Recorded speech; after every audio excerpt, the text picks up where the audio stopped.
శ్రీమతి రామానుజన్ మహా జై శ్రీమన్నారాయణ. మన గోదమ్మ ఇవాళ రోజున 10వ పాసుర వైభవాన్ని అనుగ్రహించారు. నోతుచ్చువర్కం పుగుగిన్న అమ్మనాయ్ மாத்தமும் தாராரோ வாசல் திறவாதார் நாத்தம் துழாய் முடி நாராயணன் நம்மால் போத்தப்பறை தரும் புண்ணிய நாள் பண்டொரு நாள் கூத்தத்தின் வாய் வீழ்ந்த கும்பகரணனும் தோத்தும் உனக்கே பெருந்துயில் தாம் தந்தானோ ஆத்த அனந்தலுடையாய் அருங்கலமே తేత్తమాయ్ వందు తిరవేలోరెంబావాయ్.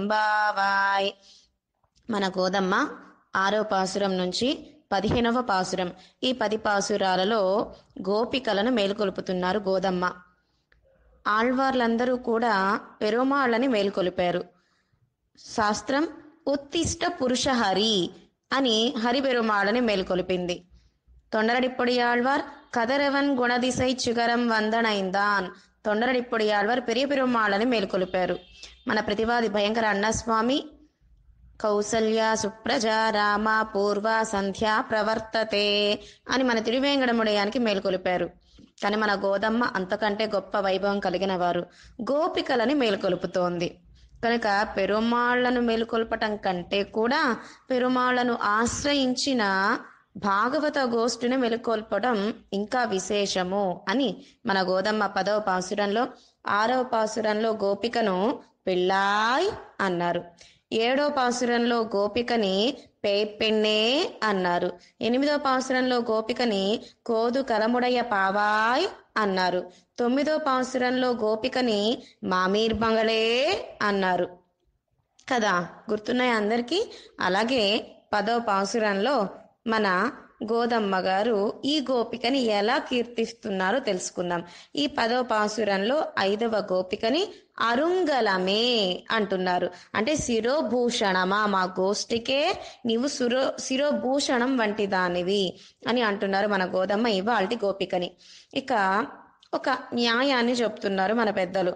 మర్కటకి సోరన్యాయం, మార్జాలకి సోరన్యాయం. మరకటికి సోరన్యాయంలో కోతి పిల్లలు ఉంటాయి కదా, చిన్న పిల్లలు, ఆ పిల్లలే తల్లి కోతిని గట్టిగా పట్టుకోవాలి. మధ్యలో జారిపోయిన తల్లి కోతి పట్టించుకోదట, అలా ముందుకు వెళ్ళిపోతూ ఉంటుందట.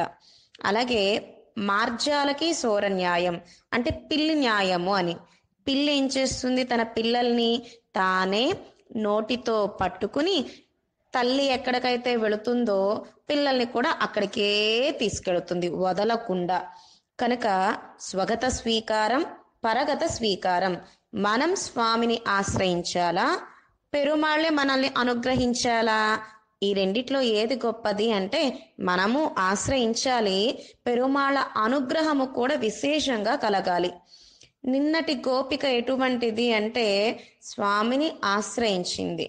ఇవాల్టి గోపిక ఎటువంటిది అంటే సరిగ్గా కృష్ణుడి ఇంటి పక్కన ఇల్లే అట ఇవాల్టి గోపికది. కనుక కృష్ణ ఎప్పుడు ఎక్కడ ఉంటాడు అంటే ఇవాల్టి గోపిక తిరుమాలిగా ఇంట్లోనే ఉంటాడట. కనుక ఇవాల్టి గోపిక ఎంత గొప్పది అంటే ఇప్పటి వరకు వ్రతం చేస్తున్నారు అందరూ కృష్ణయ్యను పొందడం కోసమని. కానీ కృష్ణయ్యే ఇవాల్టి గోపికను పొందడం కోసమని ఆయనే పరితపిస్తూ ఉంటాడట. ఒక జీవాత్మ లభిస్తే అంత ఆనందమట స్వామికి. ఒక రైతు ఎలా అయితే ఆ యొక్క విత్తనాన్ని నాటి మొత్తం మొలకలొచ్చి అన్ని పండ్లు పూలు వచ్చేంత వరకు, అదేవిధంగా ఒక వరిలో పొలము సాగు చేసి ఆ వరి చేతికి ఎప్పుడు వస్తుందా సస్యము అని ఒక రైతు ఎలా అయితే ఎదురు చూస్తాడో, పరమాత్మ కూడా జీవాత్మ గురించి అని మన గురించి అంతగా ఎదురు చూస్తాట. మనల్ని ఎప్పుడు రక్షిద్దామా, ఎప్పుడు మనల్ని వైకుంఠానికి తీసుకువెళదామా, ప్రతి జీవాత్మ కోసం అంత పరితపించేవాడు పరమాత్మ. కానీ మనమేం చేస్తున్నామో తెలుసునా? వర్షం పడుతోంది, గొడుగు పెట్టుకున్నాం, మన మీద వర్షం పడుతుందా? పడదు. అలాగే ఏ గొడుగుని ధరించాము, ఏ గొడుగు నీడలో ఉన్నాము మనము అంటే అహంకారం అనే గొడుగు నీడలో ఉన్నామట. పెరుమాత్మ యొక్క దయా వర్షం మన మీద కురిపిస్తున్నా అహంకారం అనే గొడుగు కింద ఉండడము చేత, అహంకారము చేత పెరుమాళ్ళ యొక్క దయా వర్షం మన వరకు రావట్లా. కానీ ఆయన మాత్రం పరమాత్మ కోసం పరమాత్మ మాత్రం మన గురించి ఎప్పుడు పరితపిస్తూనే ఉంటాడు. కనుక ఇవాల్టి గోపిక ఎటువంటిది అంటే కృష్ణ ప్రేమను పరిపూర్ణంగా పొందే గోపిక ఇవాల్టి గోపిక.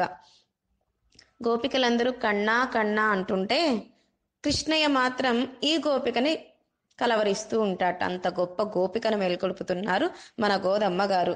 నోతుచ్చువర్కం పుగుగిన్న అమ్మనాయ్. నోతుచ్చువర్కం, నోము నోచి మేమందరం ఇప్పుడు నోము నోస్తున్నాం, కానీ నీవో నోము నోచేసి స్వర్గానుభవాన్ని కూడా అనుభవిస్తూ ఉన్నావు. స్వర్గము అంటే ఇంద్రపట్టణం, ఇంద్రుడు గారి పరిపాలించే రాజ్యము కాదు. భూలోకం, భువర్లోకం, సువర్లోకం ఆ రాజ్యము, ఆ స్వర్గము కాదు. సువర్గం అంటే స్వర్గం. ఏంటి ఇక్కడ గోపిక యొక్క స్వర్గము అంటే కృష్ణయ్యతో ఉండడం, కృష్ణయ్యతో రాస చేయడం, కృష్ణ భజన నామ సంకీర్తన చేయడం, కృష్ణ యొక్క ఆపాద మస్తకాన్ని కళ్ళారా సేవించడం. అంత గొప్ప స్వర్గానుభవాన్ని పొందుతున్న ఓ గోపిక అంటున్నారు. అమ్మనాయ్. ఎటువంటి గోపిక? మా గోష్ఠికే నీవు అమ్మనాయ్ అంటే స్వామినివి. కనుక నీవే మమ్మల్ని అనుగ్రహించకపోతే ఎట్లా తల్లి? మా గోష్ఠి స్వామినివి అయ్యుండి అలా నువ్వొక్కదానివే కண்ணన్ యొక్క అందాన్ని, గుణాలను అనుభవిస్తున్నావే. మాతమం తారారో. సరే, నీవు కృష్ణయ్య దగ్గర ఉండు, నీ మాటైనా మాకు ఇవ్వు తల్లి. ఆ వస్తున్నా అని ఒక్క మాటైనా పలుకును చాలు. మాతమం తారారో, నీ మాట వింటే చాలు, అదే మాకు ఉజ్జీవనం. అలాగే సంశ్రవే మధురం వాక్యం మధురాలాప అని ఆనాడు సీతమ్మ ఎంత అందంగా మాట్లాడింది. సీతమ్మ మాట వినగానే హనుమత్ స్వామికి ఎంతో ఆనందం కలిగిందట. వెంటనే నేరుగా వచ్చి హనుమత్ స్వామి ఎవరికి చెప్పారు సీతమ్మ వైభవాన్ని అంటే మన రామచంద్రుడికి. రామా, అమ్మగారి మాట ఎంత అందంగా ఉందో తెలుసునా? సంశ్రవే మధురం వాక్యం, ఎంత మధురాతి మధురంగా ఉందంటే అమ్మగారు అలా మాట్లాడుతూ ఉంటే నాకు వినాలని ఉంది అని హనుమత్ స్వామి సీతమ్మ గారి యొక్క మాట సౌందర్యాన్ని రామచంద్రుడికి చెప్పారట. అదేవిధంగా కృష్ణ పరమాత్మ కూడా భగవద్గీతలో బోధయంత పరస్పరం. అర్జున, నా భక్తులు ఎలాంటి వారో తెలుసునా? ఏ 2, 3, 4, 5 కలిసినా నా గురించే చెప్పుకుంటూ ఉంటారు. కనుక బోధయంతం, చెప్పుకుని వాళ్ళల్లో వాళ్ళు ఆనందపడుతూ ఉంటారు నా కళ్యాణ గుణాలని అని కృష్ణయ్య భగవద్గీతలో అనుగ్రహించినట్లుగా తల్లి నీకు తెలిసిన వైభవం మాకు చెబుతూ గాని, మాకు తెలిసిన వైభవం నీకు చెబుతూ గాని నీకు చెప్తాము. కనుక మాత్తమం తారారు. అసలు నువ్వు మాటనే మాట్లాడట్లేదే తల్లి. వాసల్ తిరవాదార్, తలుపైనా తెరువుము, లేకపోతే నీ మాటైనా మాకు వినిపింపచేయి. నీ మాట మాకు వినిపించట్లేదు, తలుపు గడియను తెరవట్లేదు అంటే కృష్ణయ్య లోపల ఉన్నాడు కదా అంటోంది మన గోదమ్మ లోపల గోపికతో. నా తత్తుజాయ్ ముడి నారాయణన్. లేదు లేదు, కృష్ణయ్య నా దగ్గర లేడు అన్నదట గోపిక. కానీ మన గోదమ్మ అంటోంది లేదు తల్లి, నాత్తం తుజాయ్ ముడి. నాత్తం అంటే పరిమళం, తుజాయ్ ముడి ఏం పరిమళం వస్తుందో తెలిసినా మాకు తులసి దళ పరిమళం వస్తుంది. తులసి దళం పరిమళము మట్టికి కూడా ఉంటుందట. ఒక పుష్పం అవతరించింది అనుకోండి, పుట్టింది అనుకోండి, మొగ్గ మెల్లగా పుష్పం వికసించగా పరిమళం బాగా వెదజల్లుతుంది. కానీ తులసి అలా కాదు, తులసి పుట్టడంలోనే పరిమళంతో పుడుతుందట. కనుక తులసి దళము, తులసి మొక్కలు, తులసి ఆకులు ఎక్కడైతే ఉంటాయో అక్కడ స్వామి వెంచేసి ఉంటాడు. కనుక నాత్తం తుజాయముడి, కనుక మాకు తులసి పరిమళం వస్తుంది అంటోతనదే మన గోదమ్మ లోపల గోపికతో. లేదు లేదు, కృష్ణయ్య 4-5 రోజుల క్రిందట వచ్చాడు. కనుక ఎలా వచ్చాడు నా దగ్గరికి అంటే అందమైన తులసి దళాల మాలని కిరీటానికి చుట్టుకున్నాడు, మెళ్ళో వేసుకుని మరీ నా దగ్గరకు వచ్చాడు. కనుక ఎప్పుడో 4-5 రోజులు వెనకాల వచ్చిన కృష్ణయ్య యొక్క ధరించిన తులసి పరిమళం ఇంకా ఇప్పటి వరకు వస్తోంది, అంతే తప్ప కృష్ణయ్య రాల. మీరందరూ ఇంతమంది బయట ఉండగా మిమ్మల్ని దాటుకుంటూ నా దగ్గరకు ఎలా వస్తాడు కృష్ణయ్య అందట లోపల గోపిక. నారాయణన్, ఎవరమ్మా? కృష్ణయ్య సాక్షాత్ నారాయణుడు, సర్వవ్యాపకన్. ఆ సర్వవ్యాపకుడికి తలుపు తెరవాలి, తలుపు తీయాలి, గడియ తీయాలి అని ఉంటుందా? తలుపులోనూ స్వామి ఉంటాడు, గడియలోనూ స్వామి ఉంటాడు, గోడలోనూ స్వామి ఉంటాడు. కనుక ఈ తలుపులు గడియలు మనకు, ఆయనకి ఈ తలుపులు గడియలతో సంబంధమే లేదు. నారాయణన్ సర్వవ్యాపకన్. అటువంటి స్వామి నీ దగ్గరే ఉన్నాడు అంటున్నారు మన గోదమ్మ గారు లోపల గోపికతో. పోత పరైతరుం పుణ్యనాల్. మనం ఆ కృష్ణయ్య దగ్గరకు వెళుతున్నాము తల్లి. కృష్ణయ్య దగ్గరకు వెళ్ళి ఏం చేస్తాం? పోత పరైతరుం, మంగళాశాసనం చేయడం. అంటే కన్నా నీవు మంగళంగా ఉండాలి, నీ వక్షస్థలంలో ఉండే అమ్మ మంగళంగా ఉండాలి, నీ శంఖత్తాళ్వాన్ మంగళంగా ఉండాలి, నీవు ధరించిన చక్రత్తాళ్వాన్ మంగళంగా ఉండాలి. మనమందరం ఆలయానికి వెళతాం. వెళ్ళి ఏం చేయాలి? పిల్లలు పుట్టాలి, కళ్యాణం జరగాలి, పిల్లలు బాగా పాస్ అవ్వాలి, మంచి శాలరీ రావాలి, బాగా జాబ్స్ రావాలి. ఇవన్నీ కూడా అల్పమైన కోరికలు.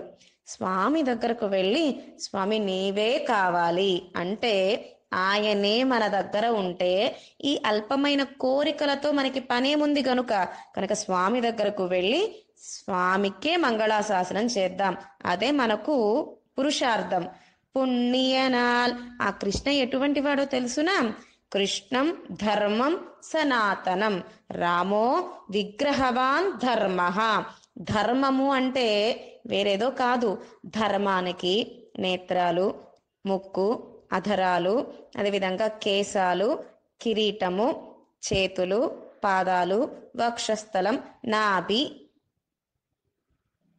పుణ్యం ధర్మం అంటే ఆ కృష్ణయ్య రూపమే ధర్మం. ఆ రామచంద్రుడి యొక్క దివ్య మంగళ విగ్రహమే ధర్మం. పుణ్యనాల్. అటువంటి స్వామి కోసం వ్రతం చేస్తున్నాను తల్లి. సరి నీ నిద్ర ఎలా ఉందో చెప్పమంటావా? పండొరునాల్ కూతత్తిన్ వాయువీజంద కుంభకరణనం. పండొరునాల్ వెనకటికి ఒక కాలం, త్రేతాయుగము. ఆ త్రేతాయుగములో రావణాసుడి యొక్క తమ్ముడు కుంభకర్ణుడు అని ఉన్నాడు తమ్ముడు. ఆ కుంభకర్ణుడట కూతత్తిన్ వాయువీజంద, మన తల్లిదండ్రులైన సీతారాముల్ని విడదీసిన రావణాసుడు యొక్క తమ్ముడు. ఆ కుంభకర్ణుడు కూతత్తిన్ అంటే యముని యొక్క వాయ్, నోటిలో వీజంద్ పడిన. యమధర్మరాజు గారి వేంచేసి ఉండే ఆ యమపురికి వెళ్ళాడట కుంభకర్ణుడు. ఎందుకని వెళ్ళాడు అంటే సీతారాముల్ని విడదీసిన రావణాసురుడికి సహాయం చేసినందుకు. కుంభకర్ణనం తోత్తుం ఉనక్కే పెరుం తుయిల్ తాన్ తందానో. ఇక కుంభకర్ణుడికి నీకు నిద్రలో పోటీ పెడితే ఎవరు గెలుస్తారో తెలుసునా? కుంభకర్ణుడు 6 నెలలకు ఒకసారైనా లేస్తాడు. కానీ నీవో అసలు మేము ఇన్ని మాట్లాడుతున్న పలకనే పలకట్లేదే. కనుక కుంభకర్ణుడికి నీకు నిద్రలో పోటీ పెడితే నీవే గెలుస్తావు. కనుక ఓడిపోయిన వారు తమ దగ్గర ఉండే సొత్తుని గెలిచిన వారికి ఇచ్చి వెళ్ళిపోవాలి. కనుక కుంభకర్ణుడు నీకేమి ఇచ్చి ఉంటాడు? నిద్ర. ఎందుకంటే నీవే గెలిచావు కాబట్టి నిద్రలో. కనుక తోత్తుం ఉనక్కే ఓడిపోయి కుంభకర్ణుడు నీకు పెరుం తుయిల్ పెద్ద నిద్రనిచ్చి వెళ్ళాడు. మరి తాన్ తందానో ఇచ్చి వెళ్ళాడు. కనుక నీవు ఆత అనందలుడయాయ్ అరుంగలమే, మా గోష్ఠికి శిరోభూషణం వంటి దానా. మనకు ఆచార్య రత్నహారం ఉన్నది. ఆచార్య రత్నహారంలో ఆ మధ్యస్థానం ఎవరు అంటే స్వామి రామానుజుల వారు. ఆదిశేషుడే భూలోకంలో త్రేతాయుగంలో లక్ష్మణుడిగా జన్మిస్తే, ఆ ఆదిశేషుడే ద్వాపర యుగంలో బలరాముడిగా జన్మిస్తే, ఆ ఆదిశేషుడే కలియుగంలో స్వామి రామానుజుల వారిగా అవతరించారు.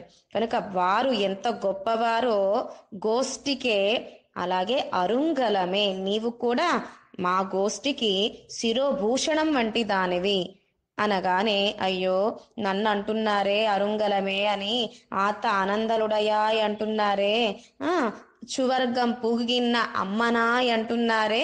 కనుక కాదు కాదు, నేను కాదు, ఈ వైభవాలన్నీ మీకు సంబంధించినవే. ఇదిగో వస్తున్నా అనుకుంటూ బయటికి రాపోతోందట. వెంటనే గోదమ్మ తేత్తమాయ్ వంద్. అమ్మ గోపిక, బయట చాలా మంది భాగవత గోష్ఠి ఉన్నారు. ఆనాడు శ్రీమద్ రామాయణంలో తార వచ్చిందట. సా ప్రస్కలంతి అనే శ్లోకంలో చాలా అందంగా అనుగ్రహించారు వాల్మీకి మహర్షి. కనుక గోష్ఠి ఉన్నప్పుడు అన్ని సరి చేసుకుని రావాలి. కేశాలు కానీ, అదేవిధంగా వస్త్రము కానీ, ఆభరణాలు కానీ ఆనాడు తార వచ్చినట్లుగా రావద్దు సుమా. తార భర్త నుంచి నేరుగా, భర్తకు దూరమై నేరుగా బయటకు వచ్చిందట. అలా నీవు రాకూడదు సుమా. ఇంతమంది భక్తుల గోష్ఠి బయట ఉన్నారు, తేత్తమాయి వందు అనగానే చక్కగా అన్ని సరి చేసుకుని సభలో ఎలా ఉండాలో అలా వచ్చిందట ఇవాల్టి గోపిక. తీర ఏలోరెంబావాయ్ గోష్ఠికి దాసోహం చేసుకుని మళ్ళీ రేపటి రోజున వేరే గోపికను మేల్కొల్పబోతానికి వెళ్ళబోతున్నారు మన గోదమ్మ గోష్ఠి. కనుక ఇవాల్టి నామం ఏమిటి అంటే నాత్తత్తుజాయముడి నారాయణన్, తులసీమాల ధరించిన నారాయణ అని నామ వైభవాన్ని అనుగ్రహించారు మన గోదమ్మ గారు. కనుక నోత్తుచ్చువర్కం పుగిన్న అమ్మనాయ్ మాత్తముం తారారో వాసల్ తిరవాదార్ నాత్తం తుజాయముడి నారాయణన్ நம்மால் போத்தப்பறைதரும் புண்ணியனால் பண்டொருநாள் கூத்தத்தின் வாய்வீஜந்த கும்பகரணனும் தோத்தும் உனக்கே பெருந்துயில் தான் தந்தானோ. ஆத்தா அனந்தலுடையாய் அருங்கலமே தேத்தமாய் வந்து திரவேலோரெம்பாவாய். ஆண்டாள் திவ்ய திருவடிகளே சரணம்.